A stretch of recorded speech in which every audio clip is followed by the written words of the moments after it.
أحب الوفاء بشتى الصور. Bismillahirrohmanirrohim.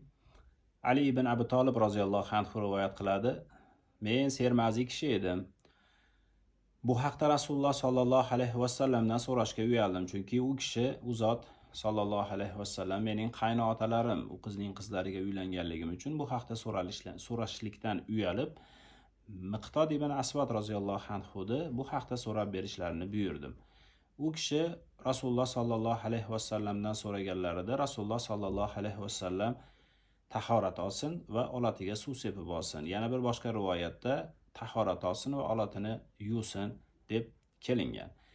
Ali ibn Abi Talib aytadiki, men sermazi kishi edim. Mazi bilan ma'nini farqiga bormas edim. Qachonki mazi kelganda g'usul qilardim. Oxirgi mahalda bu narsa menga mashaqqat tug'dira boshladi. Ya'ni mazi kelganda g'usul qilishlik menga mashaqqat tug'dira boshlaganligi uchun bu haqda Rasululloh sollallohu alayhi vasallamdan so'rashlikni lozim deb bildim.